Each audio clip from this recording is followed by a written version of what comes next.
Hi, everyone. I think we'll get started because it's a Friday night and we've got three speakers. I'm Ann Rieselbach, the League's Program Director, and I'd like to welcome you to the second night of lectures by this year's League Prize winners. To begin with, many thanks are due. The program is generously supported by longtime sponsors and architectural enthusiasts, particularly for talented young architects young in their profession. Let me rephrase that. Elise Jaffe and Jeffrey Brown, and corporate supporters Hunter Douglas Architectural and Tischler and Son. League programs are also made possible in part by public funds from the New York City Department of Cultural Affairs in partnership with the City Council, the New York State Council on the Arts with the support of Governor Andrew Cuomo, and the New York State Legislature and the National Endowment of the Arts. Support is also provided by the Next Generation Fund, which is an alumni fund from the past that sort of paying it forward, winners of both the League Prize and the Architectural League's Emerging Voices program. We're extremely grateful to the Sheila C. Johnson Design Center at Parsons School of Design, the New School, for once again hosting the exhibition and lecture series, and for the guidance provided by their gallery team, Christiane Paul, Daisy Wong, and Daniel Chow, along with the hands-on team of the gallery interns who really helped us a lot this year. Thanks also to the dean and staff of the School of Constructed Environments for collaborating with the League to present the lectures. As I mentioned last night, the ramifications of the fire in the 13th Street building, I don't know if you noticed, that's all shut down, so it's been just a logistical nightmare for everyone here. And the SCE staff and the gallery staff have really sort of moved mountains to ensure we could have the show and the lectures again this year, so we're super grateful. On the League side, I'd like to thank Katarina Flaxman, the League's program associate who managed this year's program, and staff members Antonio Huerta, Sarah Wessler, and Jordan Huska for their work creating and editing digital content and getting the word out about all of your super work. Finally, and most importantly, I'd like to thank the members of the League Prize Committee, Niraj Bacha, Molly Hunker, and William O'Brien, all past League Prize competition winners, who connected, despite their cross-country locations, to conceive this year's compelling and timely competition theme, and selected their fellow jurors, Tatiana Bilbao, Jorge Otero Payos, Georgine Theodore, and Claire Weiss. And Molly Hunker is going to take over now and talk a little bit more about the theme and introduce tonight's speakers. Thanks for joining us.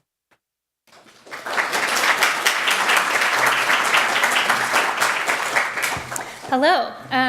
Thank you so much, Anne, for giving me this opportunity to introduce the speakers tonight. I was really honored to be a part of the prize committee this year, working with William O'Brien Jr. and Niraj Bhatia. We had a lot of fun discussing different kind of conditions happening in young architecture practices today and what we might like to see come out of this process.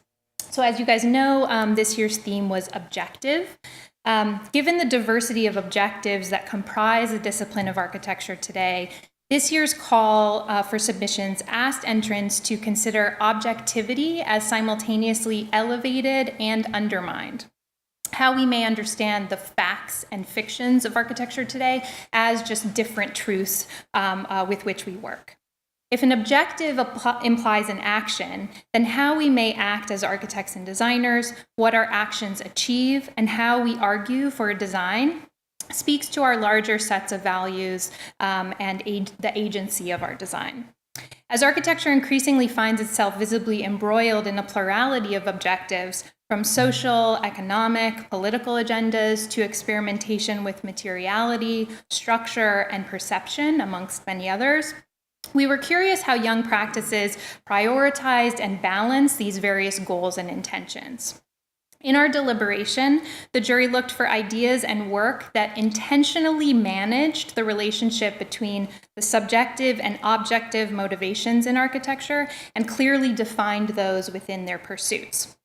We looked for practices that balanced questions of what does it do, so program, use, etc., with how does it make one feel, perception, affect, with how can it be produced, economic, tectonic, political. While distinct in many respects, the three practices we will hear from tonight all orbit around at least two specific objective to subjective ideas. One, an attempt to produce an objective engagement through the use of the familiar while still allowing for fresh experiences untethered to a particular time or place. And 2, managing the subjective relationship of an individual experience alongside the realities of the economy, real estate market, and modes of living. I'm confident that we will learn about many more overlaps and distinctions in tonight's talk. And without further ado, let's begin. So I'm thrilled to introduce tonight's first speaker, Anya Sirota. Anya, alongside her partner Jean-Louis Farge, manages Akoaki Architecture and Design in Detroit, Michigan. Anya received her Bachelor of Arts in Modern Culture and Media from Brown University and earned her Master of Architecture degree from Harvard Graduate School of Design, where she earned the Araldo Cosuta Prize for Design Excellence. Anya is tenured faculty at Taubman College of Architecture and Urban Planning at the University of Michigan and also directs the ArchPrep program in Detroit. Since 2008, Akoaki has established a reputation for innovative and resonant projects that critically engage the social, spatial, and material realities of place. Akoaki is the winner of a Research and Design Award from Architect Magazine for the project Electroformalism, an ACSA Faculty Design Award for the same project, and a South by Southwest ECO Place by Design Architecture and Interaction Award for their project The Mothership, among many other awards as well. Unapologetically bridging the commonly perceived divide between social and aesthetic practice, their work aims at producing experiences and forms that they describe as joyful, ornamental, vivacious, and maybe even blingy in complex and contested urban scenarios. The practice explores how architecture as a mechanism of collective social transformation can instigate novel urban morphologies, and perhaps also vice versa. The approach is interested in the playful ways that architecture can participate in public discourse, striving perhaps to produce an objective engagement through notions of cultural familiarity and inclusion, while also cultivating space for freshness and individual or subjective experience. Please join me in welcoming Anya Sirota. Thank you so much for that generous introduction. That was fabulous. I'm so grateful to have the opportunity to present this work today to such an esteemed audience, where I know so many of you in this audience and have worked with you or have studied with you, so it's wonderful to see so many familiar faces. Thank you to the Architecture League for the opportunity and for the esteemed jury for selecting this work as part of this kind of emergent conversation. I couldn't be more happy to be in the bracket of a still young architect. It's been phenomenal to be selected to be that. And though I'm on the tail end probably of the Young Architecture bracket prize, I'm still utopian in my aspirations with my partner Jean-Louis, and hope that we can share a little bit about the work that we've been doing in the past few years. One of the titles of the talk that we were thinking about was Objects with Objectives. And so over the course of the past 10 years, we've been working very diligently on creating a number of objects in the urban realm and studying the way they produce social phenomenon, but also tell stories about context, stories that might otherwise seem invisible. So sometimes we build big pop objects like this one in Amilly, France, where the very production of the object was rendered explicit as a performance that spanned over the length of a month, where everyone in town was invited to participate and learn about vernacular American construction practice as we produced this intervention at an abandoned tannery. Sometimes we work on creating materials and ways of manufacturing new materials in architecture. For example, the Electroformalism project that we launched about 6 years ago, which looked at the economy of creating aggregated tile in an infinitely diverse system, a tessellated, infinitely diverse tile system, and looked at how we might be able to reactivate 19th century fabrication techniques by creating mobile, deployable microfabrication units. We were inspired by the context in which we work. So this is an image of the rooftop of the Packard plant in Detroit, which is a typical kind of post-industrial landscape We call it a kind of monument to capital extraction, where years of scrapping have produced a very particular kind of landscape and brought up questions about how to manage that landscape and how architecture might participate in the flux of materials that happen globally. Sometimes we produce unsolicited architectural interventions like this one, called General Manifold, that was installed in an abandoned factory in Chelsea, Michigan, called Federal Screw Works. We were delighted by the title of the factory, and we're very excited to work there. These unsolicited architectural interventions, sometimes we call them pop actions, and we think about them as ways of drawing attention to the value and possibility of spaces that might otherwise be unseen. So this was an intervention that we built with permission from the owner of the factory, and we launched it at an event where we talked about the power and prowess and emergence of ruin porn. We worked with Playboy bunny Brandy Moses, whose voice you can hear now, as she reads seminal texts by Viollet Leduc and John Ruskin. We also look at this idea of atmosphere as being a kind of abundant and ambient resource for architecture. So this is a project that we developed with Meredith Miller at Taubman College at the University of Michigan that looks at this idea that we're surrounded by particles, vapors, atmosphere, that if we begin to control it intentionally, we might be able to produce new ornamental effects using very economic means. So we're literally looking at ways that we might be able to train frost to produce ornament on buildings using electromagnetic forces powered with solar panels.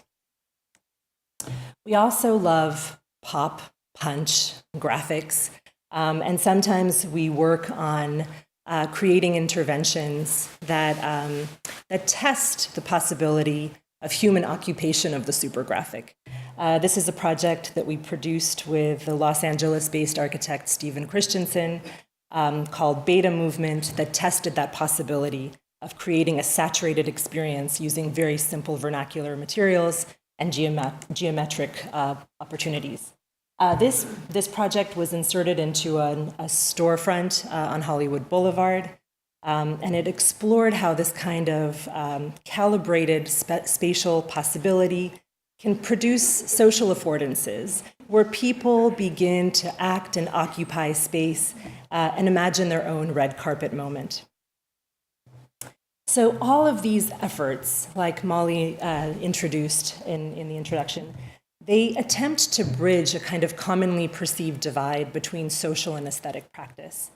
And they look at a way of creating a distinct synthesis between aesthetics, social enterprise, and cultural programming. In the process, we look to suggest ways that architecture might gain agency, might participate in public discourse, and might address the perennial criticism of our field, namely its contingency on power and capital. So to uncover methods by which we do things differently, we attempt to kind of materialize our utopian ambitions and look to veer away from typical models of patronage, which means that we often find ourselves working in economically challenged contexts where we need to identify our own sites, our own clients. We build our networks of people interested in producing the work with us. And we begin to investigate ways of amplifying locally contingent cultural programming and securing funds. And all of this activity happens before design even begins. So what I'd like to say is that we're investigating ways that interventionist projects can communicate greater ambitions in the urban realm and render explicit that there are many communities and spaces for architecture to operate which might not normally have a relationship to our discipline and practice, but that there are ways for us to have a more robust and activist relationship to those sites of possibility.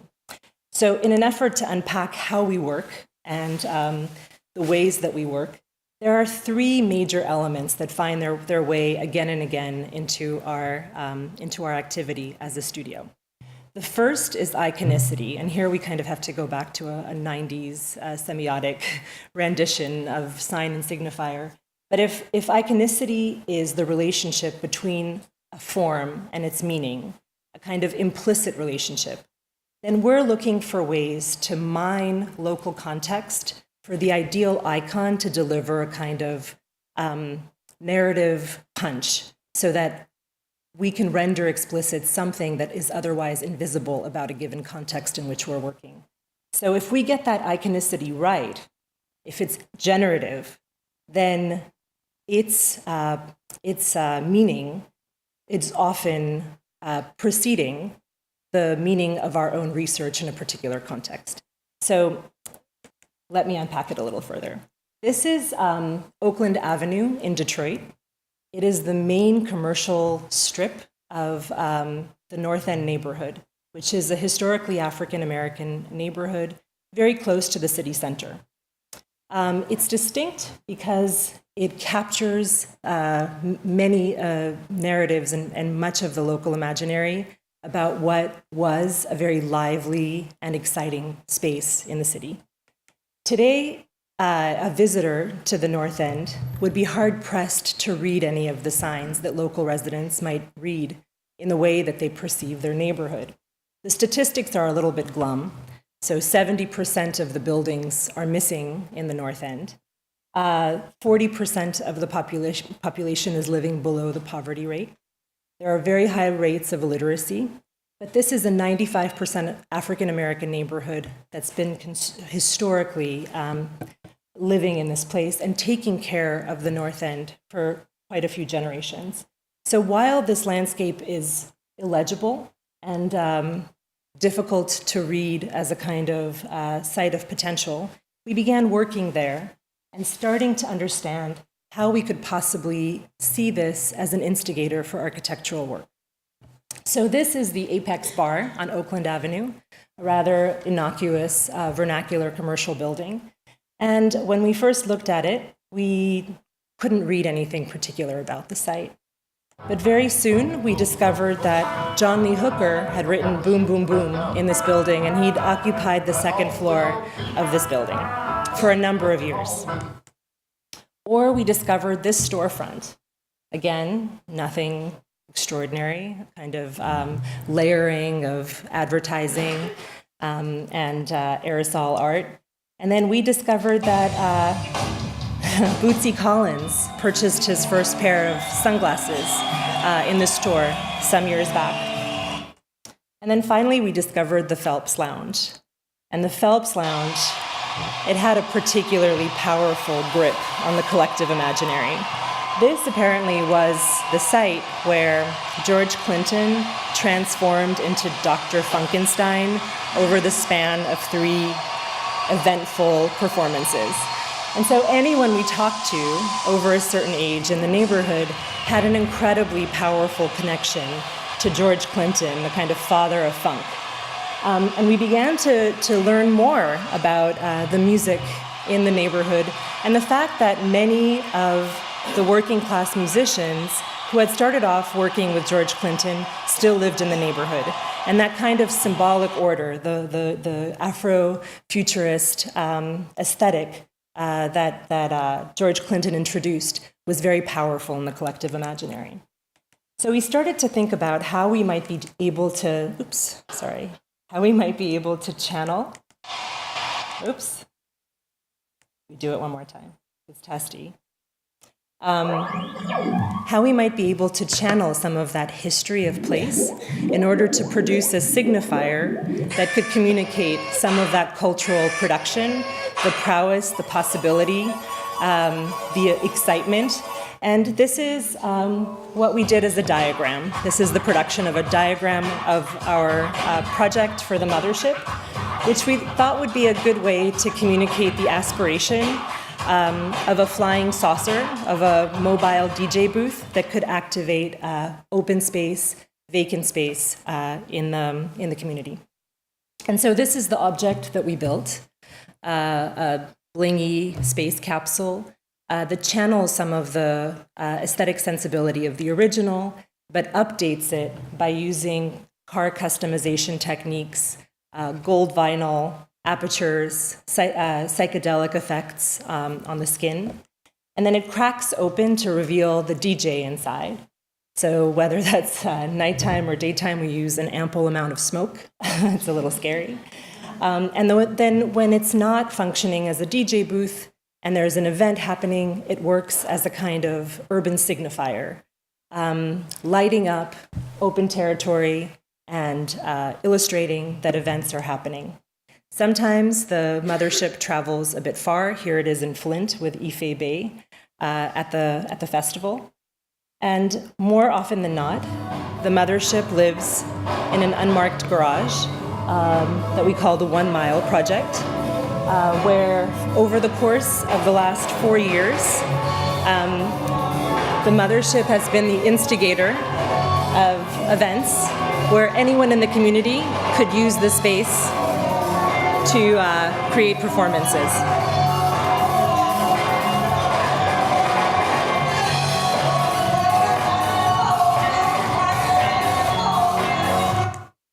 This goes on. There are many performances. The second idea that we refer to often in our practice is this notion of a hauntological aesthetic. So rather than looking for purely citational means as the matter with which we imagine novel aesthetics, we try to borrow this idea from Derrida that you can layer the original signifier. We might not be able to arrive at its original meaning, but when we feel that multiple times and multiple spaces coexist, there's something magical that happens in our cognition. So this is a project called the Detroit African Funkestra set, which we designed in order to be able to produce performances in open spaces, in this case at the Oakland Avenue Urban Farm. And to make this object hauntological in its sensibilities, we looked at all of the existing music venues in the neighborhood and tried to create a sensibility about their place, about their shape, about their power and prowess in the collective imaginary. So this is the interior of this Bluebird Inn, and that stage is the stage where John Coltrane played on a number of occasions. And it's made of very simple materials, plywood, sparkle motion, simple house paint, very small in scale, very intimate. And we tried to channel some of the sensibilities of those kinds of spaces in creating the new signifier, the new stage set. So we looked at the Apex Bar, Bluebird, and the Phelps, and we cited their colors, the shapes of their stages, the way they created shapes and forms. We came up with this kind of hybrid backdrop, a stage set that combined all of the aesthetic qualities of the sites that were in the process of disappearing in the neighborhood. So this kind of set produces activity in the most unlikely spaces. This is the Detroit African Funkestra playing just feet away from a field of kale and Bsop plants.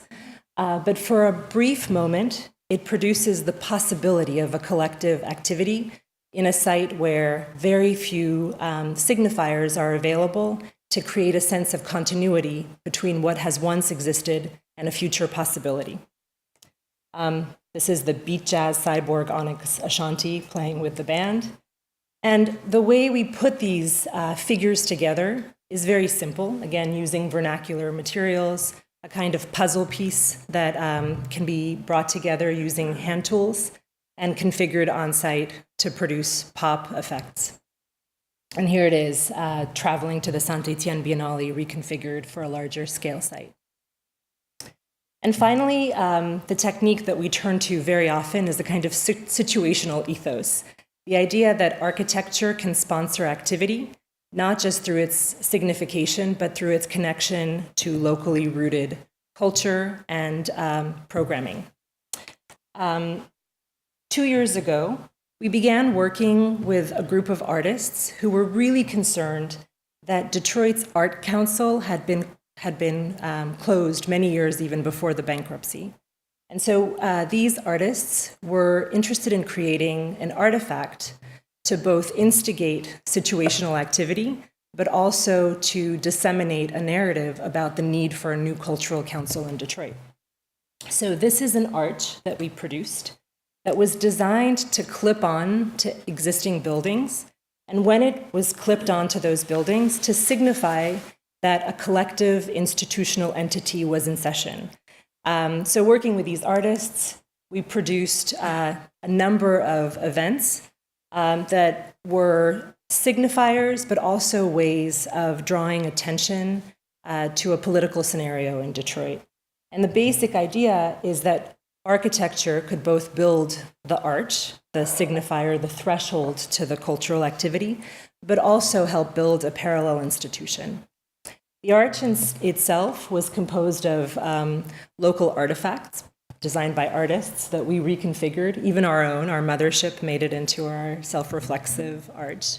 But also figures from architecture that had disappeared in the city, affinities from Sun Ra and Afrofuturist Spaces the Place films, a kind of Egyptian imaginary, culled from the possibility of an alternate aesthetic future. And so once the arch is clipped on, social activity begins to happen. Here we have the artist Bree Grant talking about issues of her art practice in Detroit, and Cornelius Harris, who is one of the founders of Underground Resistance, also talking about the need for a culture council in Detroit. And so here it is as a figure on its own. So finally, why produce so many parties, so many ephemeral events? Why so much activity? To what end? To what end are we making these objects in the field? Over the course and in parallel to the production of those objects, we also were working on a larger master plan. And this was a master plan for a 6-acre commons, a civic commons, collectively owned by a nonprofit in the neighborhood, and many stakeholders who were interested in creating a space for collective activity on the site of the Oakland Avenue urban farm. So this is that 6-acre master plan that we were working on. And the way the project started was by us looking at ownership models in Detroit and understanding that many of the farms in Detroit are not sustainable in the true sense of the word.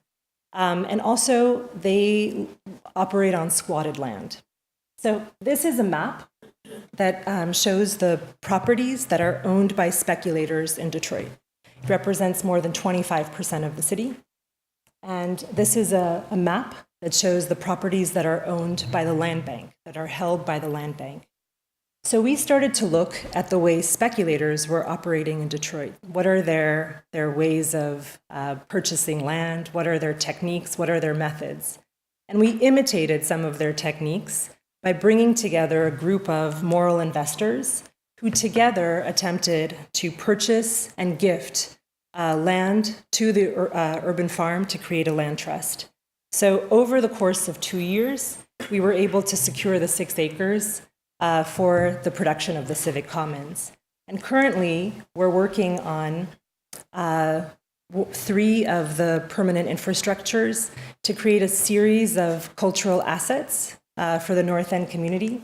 So for example, the store, which we hope to transform into a community kitchen and housing complex in the North End.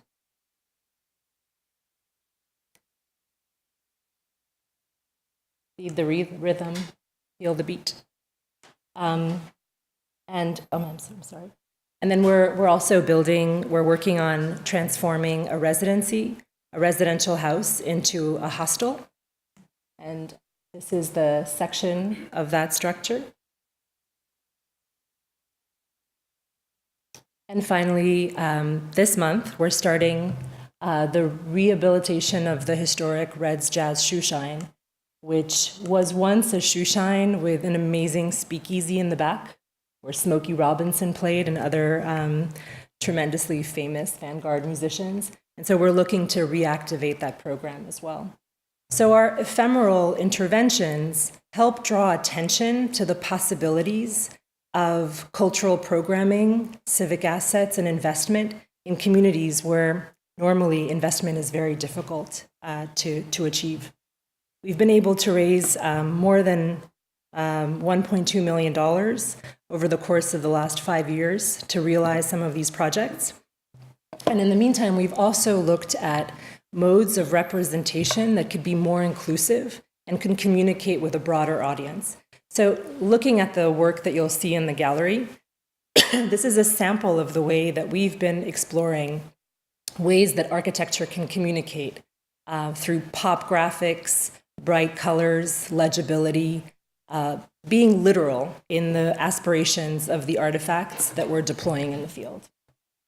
So with that, I wanted to thank the New York Architecture League again, Taubman College of Architecture and Urban Planning for the amazing support the university has shown over the course of these last years. I'd like to call out Jonathan Watkins and Sarah Carter, Jordan Luria, and Freddie Foote, who have been so instrumental in helping produce that exhibit, but also the amazing past and present Akoaki participants in our shape-shifting enterprise and collective experiments. So thank you so much, and thanks for your attention.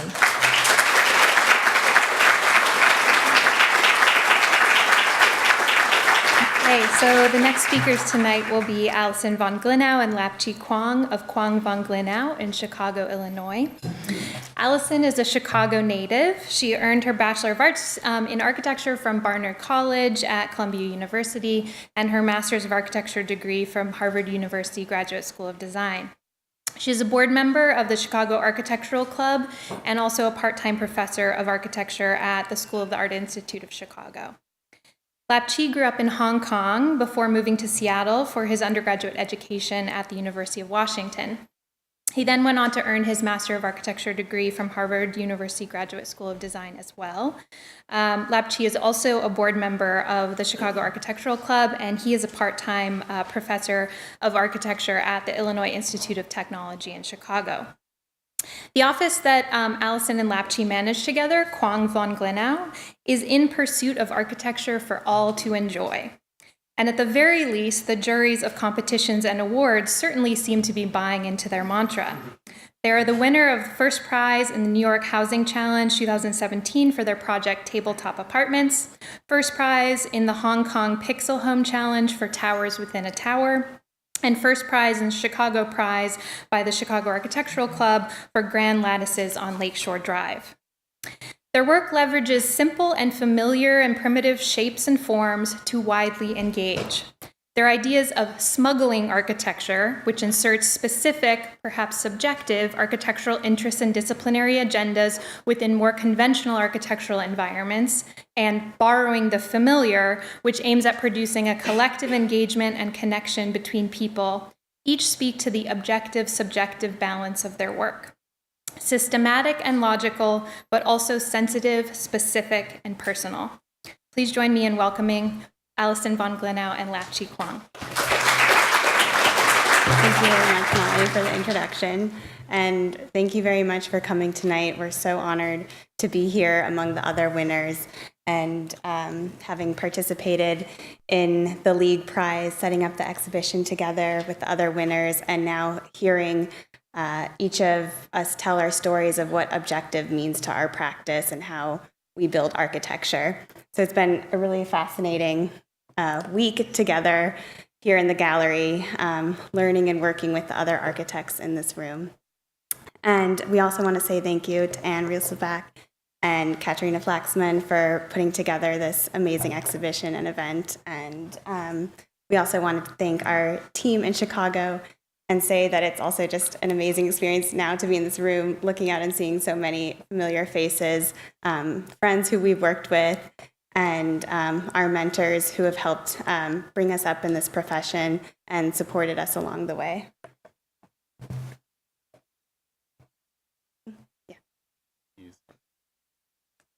The first project we want to share with you is perhaps my masterpiece. The project talks about how Alison and I began. This project has really stuck with us, especially in how we communicate our idea. This is a selection of photos that I make titled I Miss You. Alison and I has just started just start dating 10 days before I interned at Wangshu in Hangzhou, China. I was thinking, how can I find a way to communicate with her to make sure that she will remember me?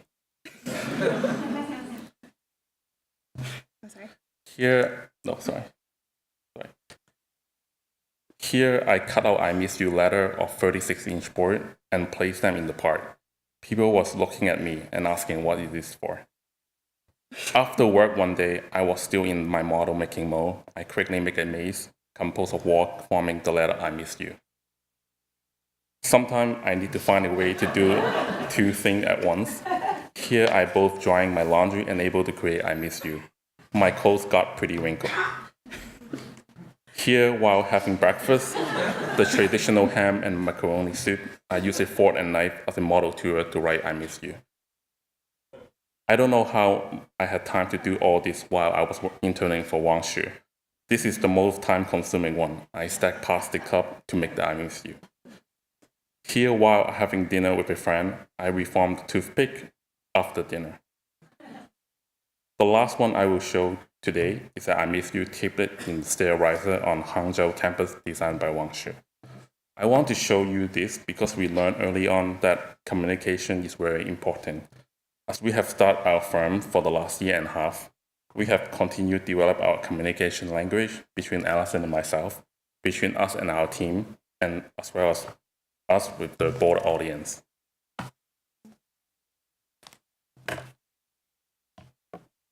So tonight, we want to share with you the two objectives of our firm. We were very happy to see this year's prompt objective, and we saw this as an opportunity for us to reflect on the past year and a half, the work that we've been producing. So the first set of projects that we'll show you belong to our category of smuggling architecture.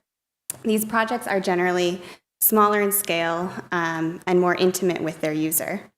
The term smuggling architecture for us has come to mean a lot. What we seek with smuggling architecture is to inject architectural significance into topics that have typically lost their connection with the discipline.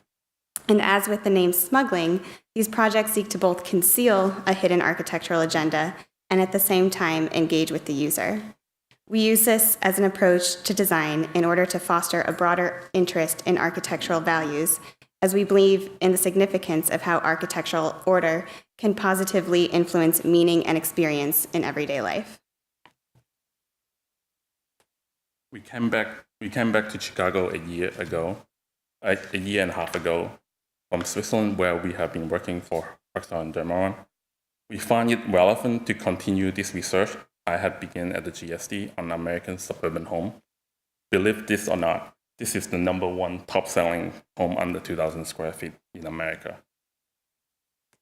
This is the plan of the top-selling home.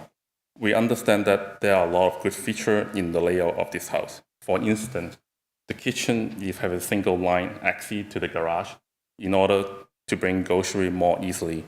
The master bedroom on your left is located opposite end on the house of the children's bedroom on the right to give privacy.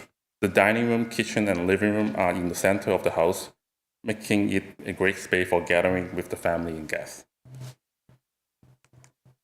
This is a series of home plans ranging from 2,000 square feet to 8,000 square feet.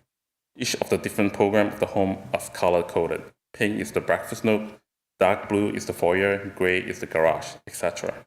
The pattern between these homes are very similar. They are basically an aggregation of rooms. If you want a larger house, you add another room next to it. We wondered, is there any architectural order that can generate another set of patterns within the home? We decided to insert the architectural order of the envelope into the house. The envelope connects room to room to room. This exercise is not per se to design the best house, but to use an architectural order to influence the way of the everyday life within the home.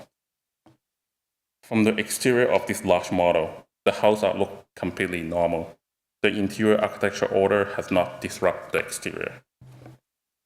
Within the home, some of the rooms you may not have been noticed have changed that at all. It looks like a familiar suburban home interior. However, from another view, the envelope appears. and suggest how this room to room to room provide an architecture order, a way of living beyond a pattern of aggregations.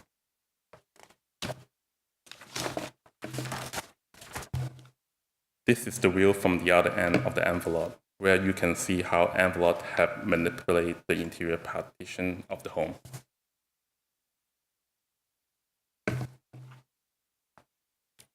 So as we continued to develop our research, we approached Volume Gallery in Chicago and asked them if they would be interested in exhibiting this research that we had been working on. And we were very happy when they said, yes, we're very interested in this, but we also want you to create some pieces for our gallery that spatially show what you're trying to achieve with smuggling architecture. So we loved the challenge, and we're very excited to design for Volume Gallery.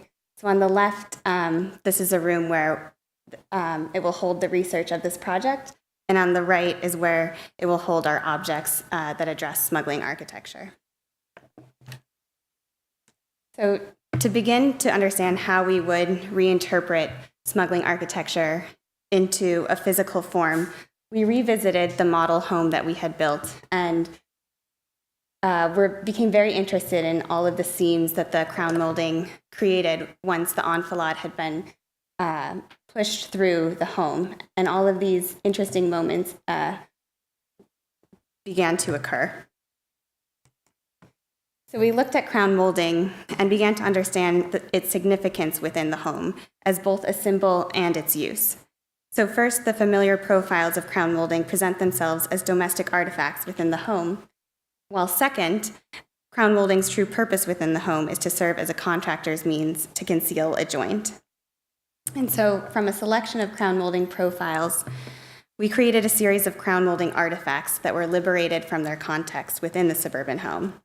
So we chose several familiar profiles, which you can see at the bottom of this screen, and then drew them together to create a spatial object. The result is a series of 4 objects situated within the middle of the gallery space itself, rather than at the perimeter. And here in this installation, crown molding is no longer the cosmetic of the joint, but rather it's the familiar profile that has become the spatial construct itself.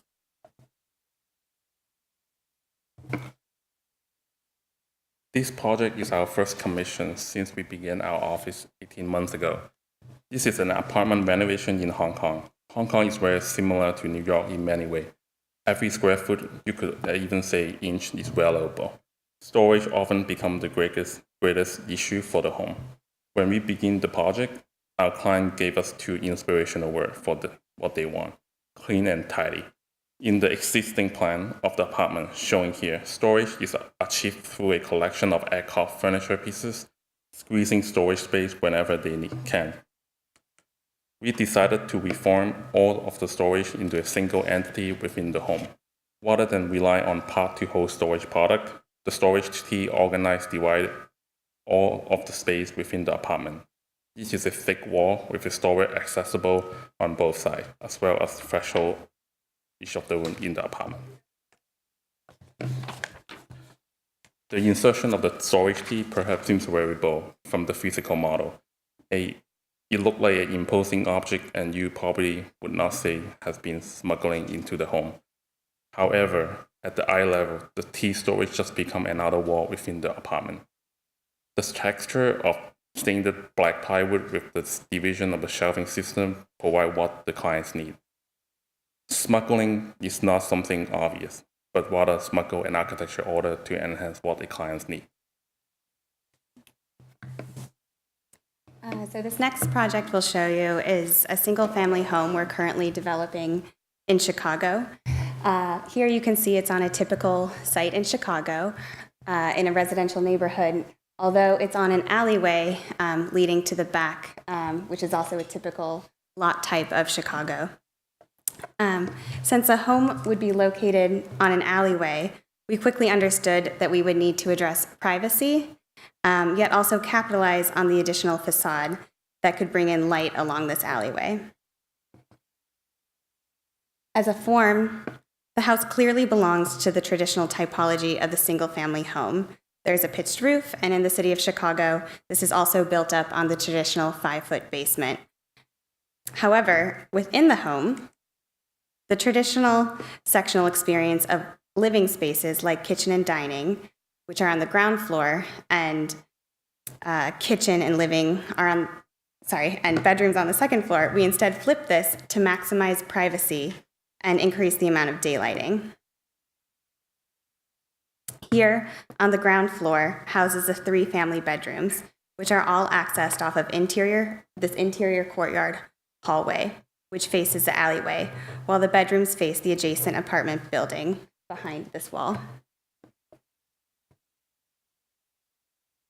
We use this interior courtyard as more than a hallway connecting rooms. Rather, it is a space itself to be used as a way to connect all the spaces of the home together under one roof. Above the bedrooms is the open space of the home, the kitchen, the dining, and the family room. And here we use this conceptual model to show how the courtyard serves as a buffer zone to distance the private spaces of the home, both the bedrooms and the living spaces, from the alleyway, yet bring in plenty of light.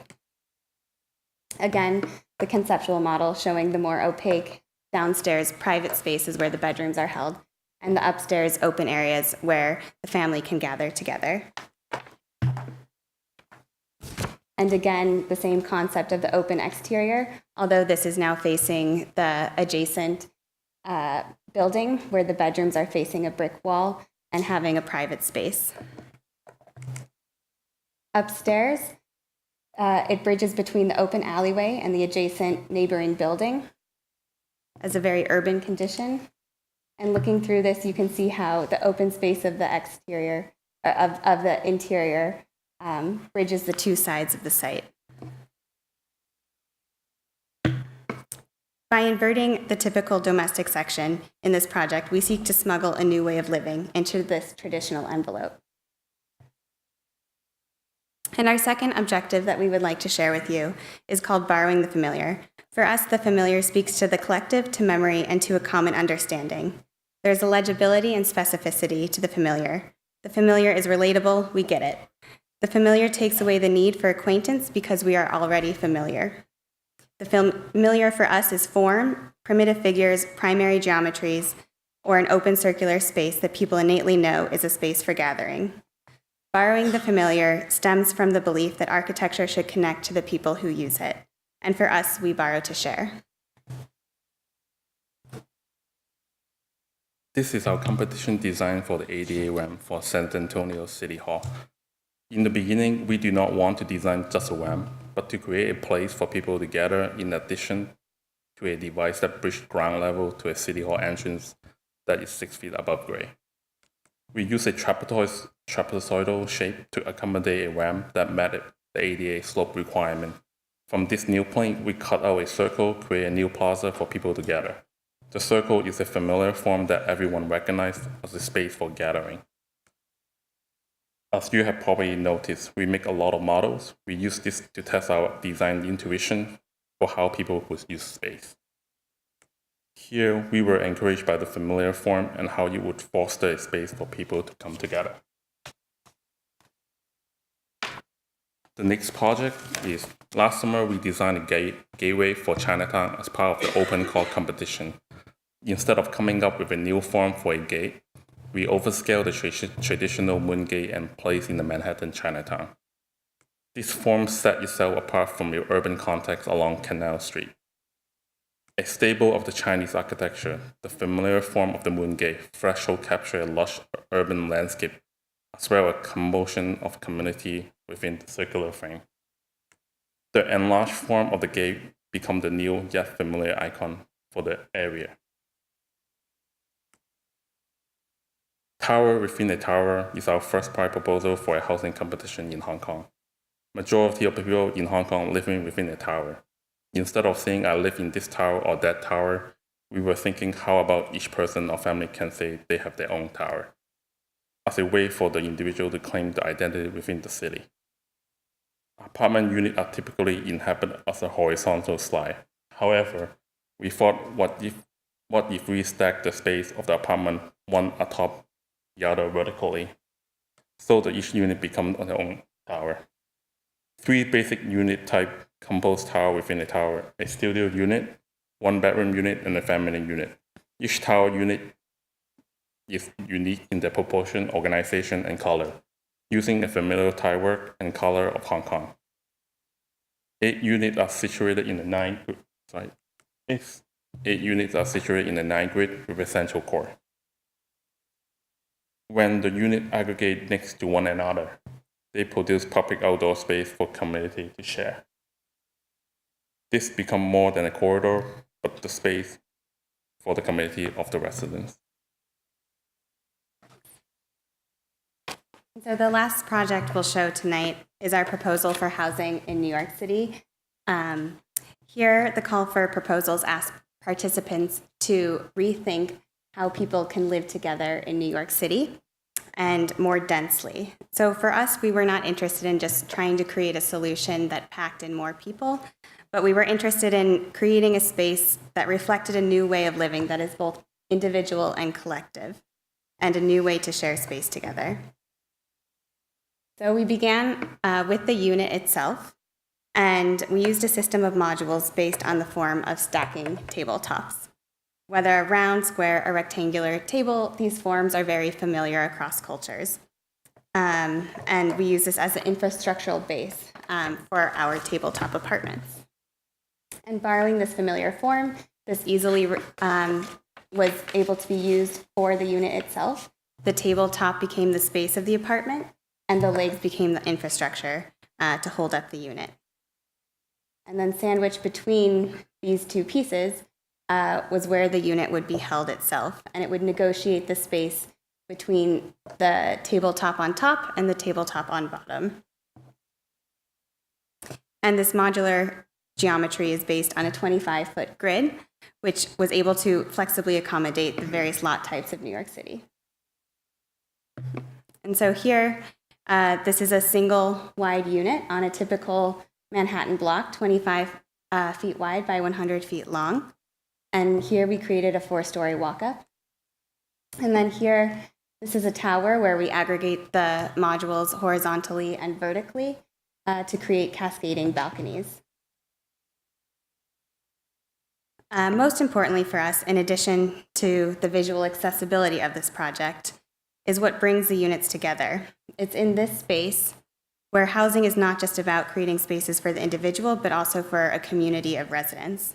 So rather than a typical corridor that gets you from point A to point B, here the space between the units is used for both circulation as well as a space for gathering. So this is one of our favorite images that we've created, where we created this vertical courtyard where residents can spend time together to create community and share space together.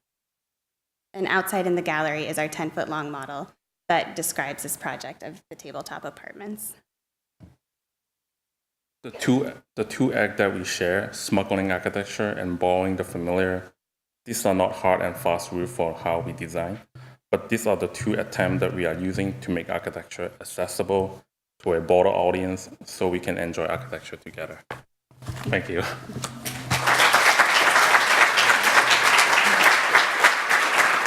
Okay, so the final speaker tonight will be Dan Spiegel. Dan is founding partner with Megumi Aihara of Spiegel Aihara Workshop, or SAW, in San Francisco, California. Dan received a Bachelor of Arts in Public Policy from Stanford University and a Master of Architecture degree from Harvard University Graduate School of Design. He currently teaches architecture at UC Berkeley and at California College of Arts, or CCA. SAW is a transdisciplinary design firm operating at the nexus of architecture, landscape, and urban design. This mix allows them to work across scales, from the tactile object to the city, and across timelines, from the immediate to the ecological. Their work has earned numerous awards, including the Young Architects Honorable Mention from the Architects Newspaper Best of Design Awards, an AIA San Mateo County Design Award in Achievement of New Residential Design for their project Low Rise Housing, or Low Rise House, an honorable mention in the International Design Awards for Tryon Truck, and an AIA San Francisco Award for Architecture for their project A to Z House. The office's transdisciplinarity,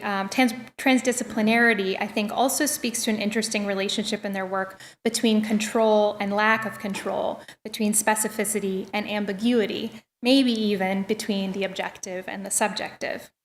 This appears, I think, most clearly in the single-family homes that Sohn has designed.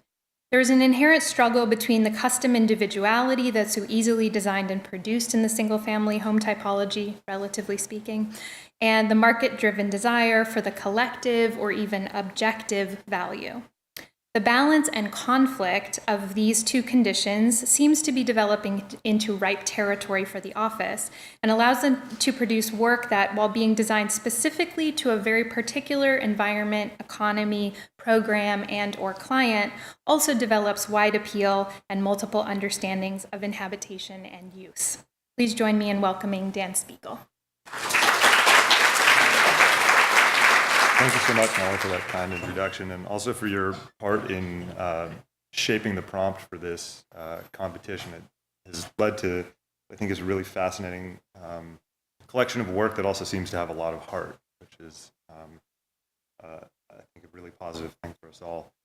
Thank you so much to Anne for your stewardship of this program. It's an incredible opportunity that you've created for us, and it's great to be here with these other people who are part of the program as well. Thank you for your help arranging all of this, Katerina. I want to call attention to my partner, Megumi Aihara, who's a founding partner at SAW, who should be up here too, but had the poor sense to graduate a year before me. Thank you to the team at SAW, including Sharon Ling and Kenneth Hu, and a special thanks to Max Obata, who basically spearheaded the design and construction of the models in the exhibit. And then thank you to frequent collaborator Dustin Stevens, and then for exhibit help from Jeremy Ferguson, Colin Griffin, Alex Cabana, Helen Han, and Darcy Spence. So I'm going to tell something like a story, but before I do, I want to mention some background that might be helpful. Our office is a hybrid of architecture and landscape architecture. Whenever we mention this, people say, oh good, inside and outside. And while we think this is good, we think it's more important still how this combination helps us think about time and its role in defining objectives through experience. When I was in architecture school, I went to see a movie about an indie rock band, which somehow turned out to be the story of a singer looking into his late dad's work in quantum physics. There was a cat in a box and light particles fired at two slits. Supposedly, until you open the box, the cat is both alive and dead. This is a section of the slits that I came across recently. From what I gathered, it seems that there are infinite possibilities for any situation until you observe it. Take a look and define the object. Yes. There are probably some obvious times to observe things: the start, the end, maybe the middle. But there are also the ones that you don't expect. After the end, before the beginning. I designed a house around a tree that doesn't exist yet. When the house is built, I'll plant the tree and it will grow. But at any given moment, it's not done yet, but it's also not incomplete. Choose how you look at a particular time and set the objective. My dad mentioned to me the other day that this might have something to do with Kant's critique of pure reason, whereby, quote, the schema of reality is existence in a determined time, end quote. With apologies to Michael Hayes, I can't remember if that's the case. Anyway, my dad's not a physicist or a philosopher, he's a psychiatrist, which is maybe somewhere in between. His parents were psychiatrists too. They raised him in Long Island, in a house designed by a guy named Alfred Levitt. My dad remembers the house as bright, warm, and airy. It stuck with him. That's him there, in 1957, and that's him over there in 2018. The house remained for some time, but Alfred, the architect, and his brother were more interested in the economics of mass-producing housing. In case you're wondering, that's Levittown on the right. It seemed like a pretty good idea, but when I went to Florida in 2008, I saw it again, or at least some version of it. All of the repetition felt so generic, like isolation or loneliness. This is some version of that in Cape Coral, Lee County. At that time, it often ended in foreclosure, especially in towns like Cape Coral. Palm trees were stolen from front yards of abandoned homes. It even changed the electoral map. I heard on a radio that the real estate companies would sometimes hire fake families to come in and stage the homes. Then again, Robert Venturi made a house with fake rooms for his real mom. You probably already know, but there's another stair that doesn't go anywhere at all. My mom moved around a lot, but never knew who built her homes. This is one of them in Arlington, Virginia. It was nondescript, but still memorable. It seems that as a kid, she gravitated towards pools of light pouring over the breakfast table. She still does. She talked about this often, those fleeting conditions of light. I might be reading too much into it, but I think the lesson was things change. Kids get older, families grow and shrink again. So I set out to design a more adaptable house, part tower, part ranch, part horizon. Google found out about the new house right after the foundations were poured, which seems like all it knew for years. Eventually, they developed some new tools and observed the site once again. And again. Maybe that's when it became real. The house has a plan, of course, with 4 crossing bars relating to programmatic arrangements and variable densities of living. But more importantly, it's supposed to feel like spaces suspended within the landscape, like particles, like light particles scattering through slits. Every interior is suspended between at least 2 exteriors. This is what it looked like to a photographer on July 27, 2013. I've seen these photographs enough now that it's easy to imagine that the setting for the house is in fact a day, July 27, 2013, rather than a place, Menlo Park, California. Even still, some moments were taller than others.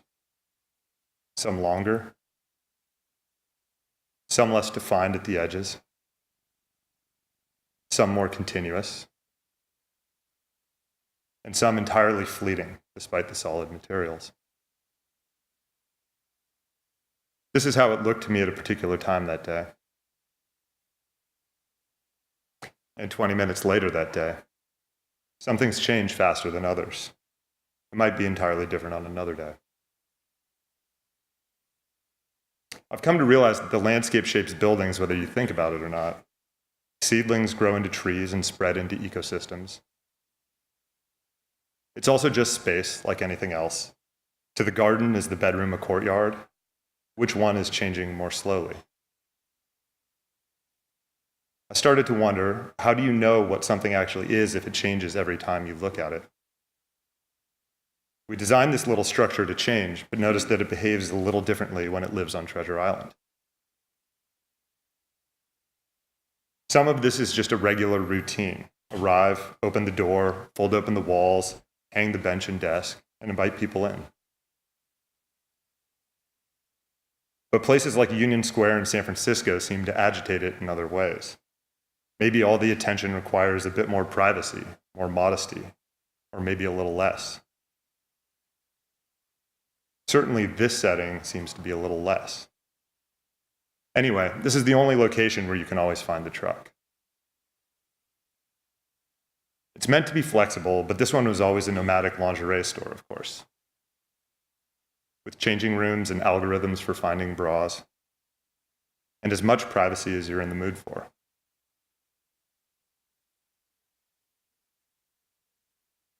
But at the end of most nights, everybody goes home and it just has to look like a lantern, or at least something warm, if slightly unknowable. Like I said, it's meant for lingerie, but if I'm being honest, the truck was born from studies of thousands of mobile homes. All basically the same at the start, but pretty different by the end, imprinted upon by local codes, fashions, or weather. There's still a lot more that can be done. Anyway, back to the truck. Sure, it folded open, but always in a lingerie store kind of way. But someone else in Vancouver looked at it and thought of a meditation studio, so he asked us to turn it into one. It's just like a lingerie store, but with more clothes, fewer partitions, more privacy from the outside, less privacy from the inside, and needed to double in size as soon as the truck stopped. But that wasn't the end. At least 20 other people from around the world called us with their own sincere, fairly serious ideas about what it could be.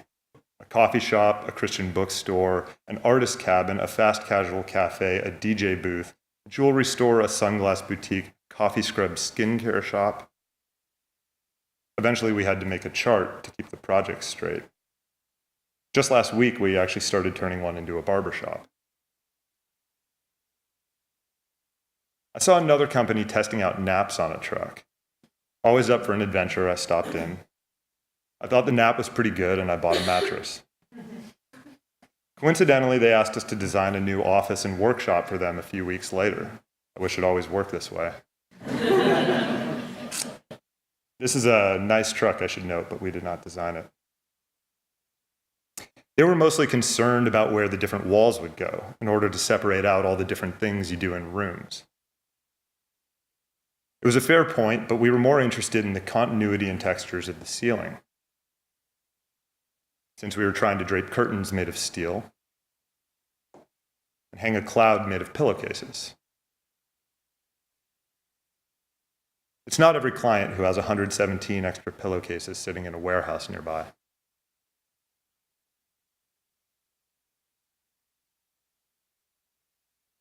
So back to the walls. We compromised. There are rooms, but not many doors. Walls are usually very solid, but look like fabric. Corners are rare, and walking feels continuous. It's actually pretty practical when you think about how these things get made. Our photographer Bruce saw it that way too on August 25th, 2017, though he was mostly standing still. The furniture had to follow the rules too. Be solid, but act like fabric. Avoid corners where you can.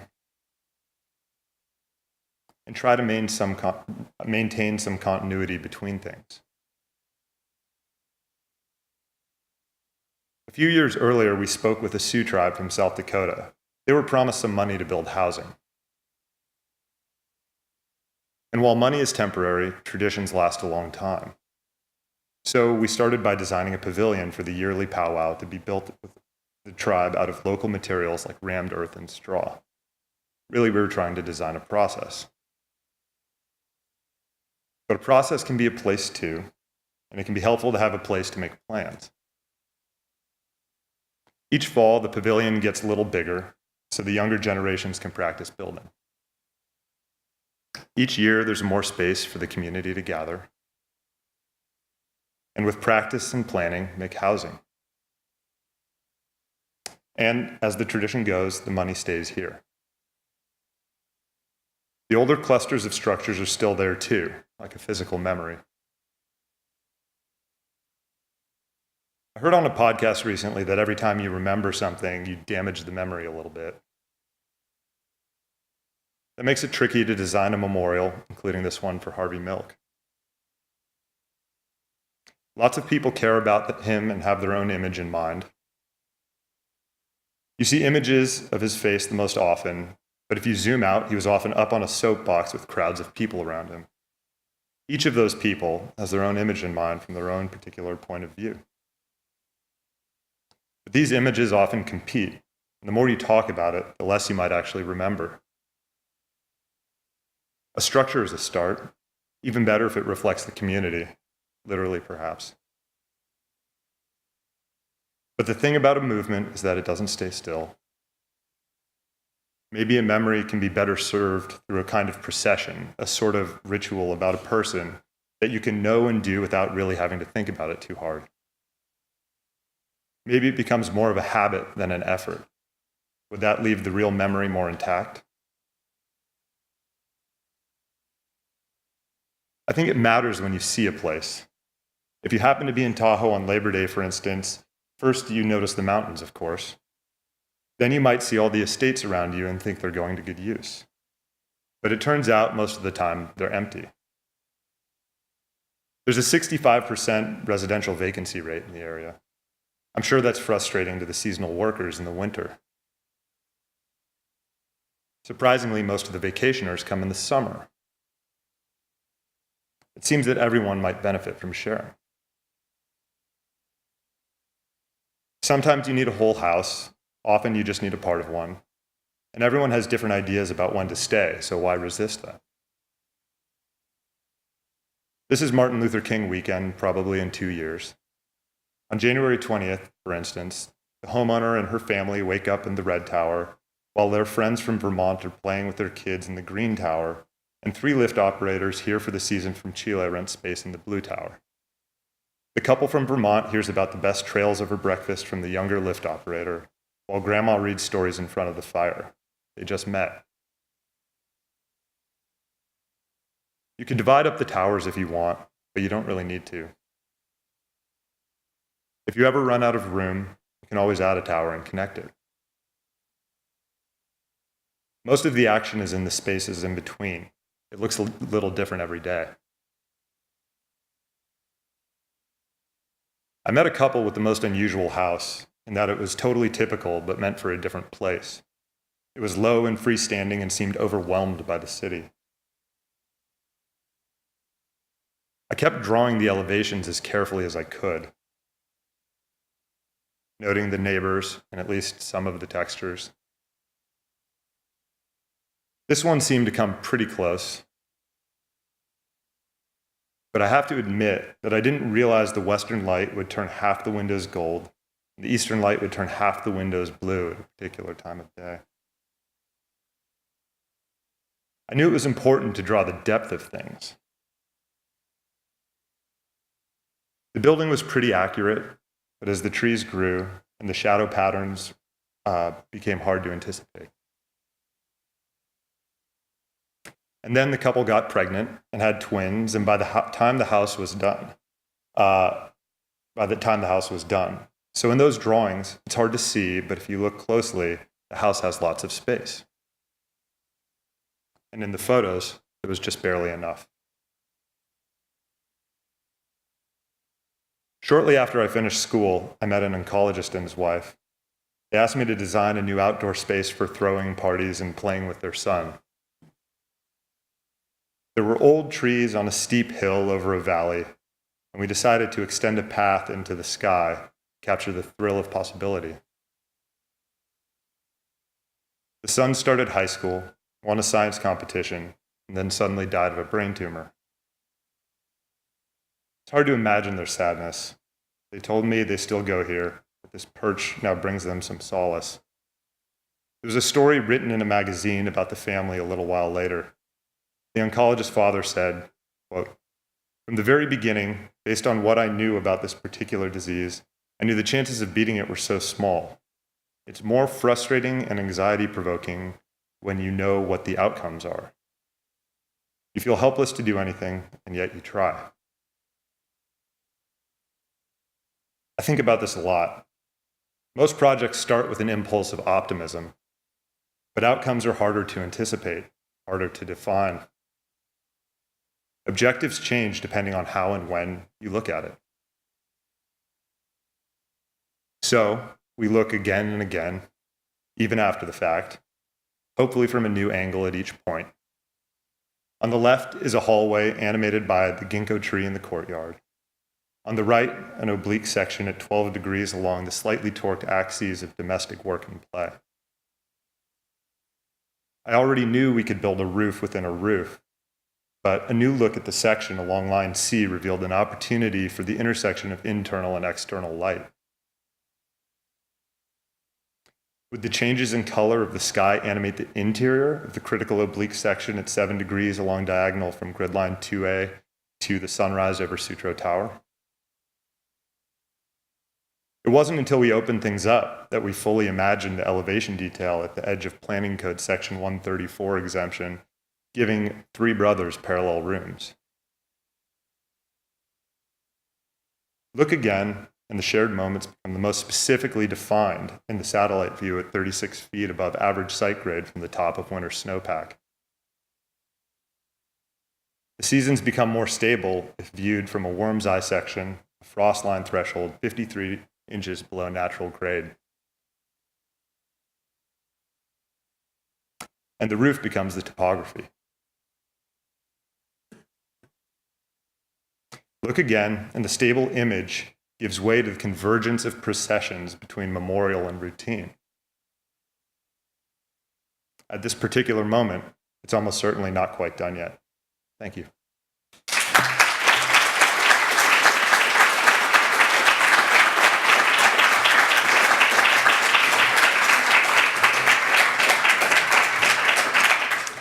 So thank you everyone for coming. Instead of formal questions, let's have informal time in the gallery where you can talk with the architects, their parents, because there are a lot of them here, and everyone else, and we'll see you same time next year too. Thank you.